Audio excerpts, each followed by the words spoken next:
generate the water, then distribute them, distribute the water in the plant, utilize them, and then the recovery. Recovery means the water need not to go out. So it has to be completely recovered and kind of treated and again reutilized. And the final result what we are looking at is specific water consumption, which is a target every steel industry has. Currently, if we talk about one important the steel plant, which is popular steel plant in India, they are looking at 1.5 meter cube per ton of crude steel. Okay, and they have defined a timeline to achieve that. So at lower level, if you see, there are different packages or different softwares which are mentioned, like Pump Mac, which will tell you the performance of pumps. Similarly, there is a leakage, which is an important aspect to be addressed. Okay. And the water energy factor, how water equipments are behaving in terms of energy. Okay. And then there is an uptime aspect. We'll discuss more on that.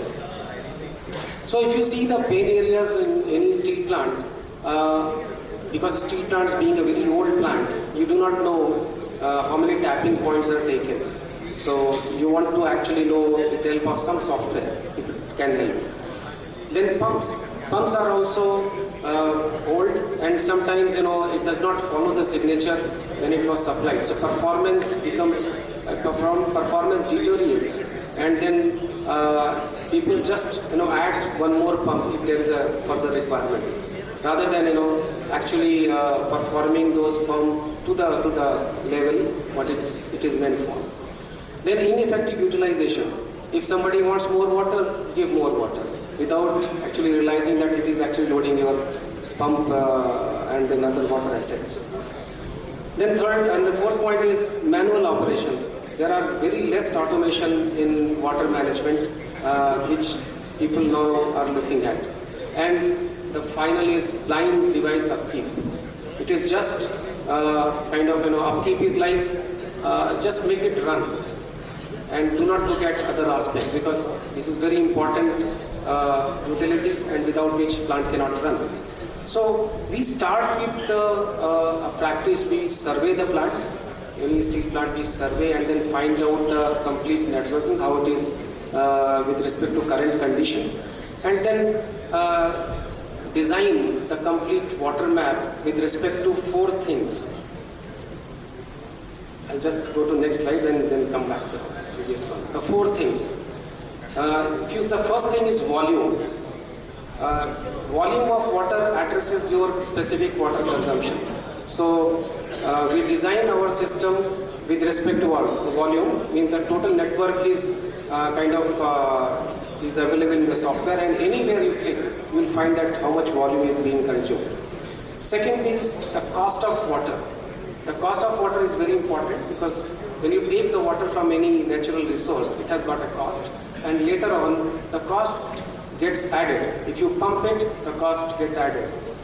And once it is pumped inside the steel plant, it goes to your premises, it is given to water reservoir, there are leakages.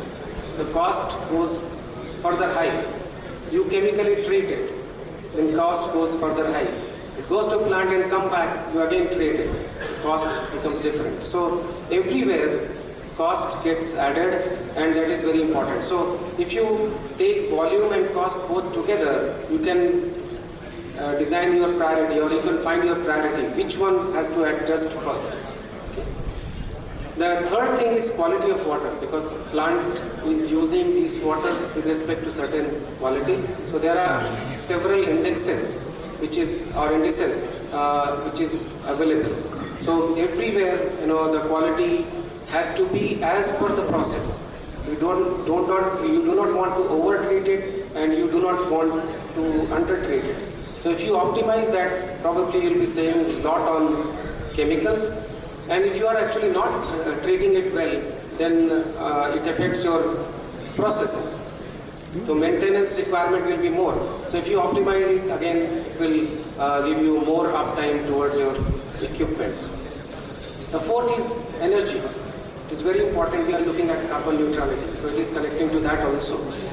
So energy means if your assets are performing well, if your pumps are well, if your water assets are maintained good, then energy will be optimized. So the carbon footprint will go lower, and also you have to maintain lower and lower assets. So that is another factor which will come. So what we deliver in water map, we deliver monthly water balance for all types of water. We also give you NRW, which is non-revenue water, which means the water which is getting lost. Will give you that kind of mapping, and generate the cost of water. At every node, you will have the cost of water. Okay. So then the quality parameters of water, whether it is chemical property or various indices. And the final thing is the water asset performance, how your pumps are performing, how water is being utilized in different plants, whether it is as per the requirement or you are over-utilizing it. So these things we give. So we have a framework for doing this, and we start with the area which is sensorization. Any digital thing you do, you have to address the sensors. So sensorization means if there are no metering, we do the metering. However, metering is not over metered. Means we do not want flow meters at every point. We only need flow meters where it is required to have the 4 verticals addressed, which means volume, cost, energy, and the quality. Then we go to mass balancing, and then we try to address the variations, which you can see the graph here, the green one. It is having certain variation, and then we try to reduce it. The variation, if the variation is reduced, then you have got a better equipment health or the water network health available.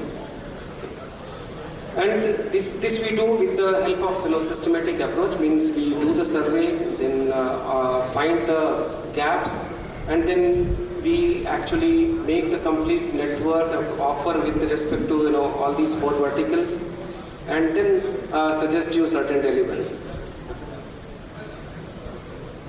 So this was about water network, water mapping. The second one is compressed air, which is called pre-service approach. So if you see the compressed air, it is 8 times deficient process, which means whatever energy you give to any compressor, the energy which comes out is 8 times deficient. So if you go reverse, if you start saving on compressed air, then you are actually saving into 8 times the energy. Okay. So if you see any compressor or compressed air network, what you have got these things, the air leak, which is that there is a possibility of 20%, because a lot of air leakage happens in steel plant. So if you address that, then there is a possibility of reduction of 20%. Okay. Then artificial demand is another thing which is having a 15% impact. Now artificial demand is like, you have a requirement of suppose 6 kg of compressed air, 6 kg per centimeter square, but you are actually maintaining it at 7 kg, and then your crest, means the variation crest, does not go below 6 kg. So, but if you run your compressed air system up to 6 kg and make sure that it does not go below 6 kg, but it does not go more than 6.1 or 6.2 kg, then you are actually saving a lot on compressing. So that is what artificial demand is. So we can save 15% towards artificial demand. Inappropriate usage has got a possibility of 10%. Okay. System losses, obviously 5% there you have got little to do. There will be some system losses which you cannot do much on that. And then the productive demand, which is 50%, this is what your demand is. So 2-3 solutions which we are suggesting here. The first one is FAT, free air delivery. Any compressor, when it comes to your plant, there is a free air delivery which is committed by a compressor manufacturer. Now free air delivery means when your compressor is operating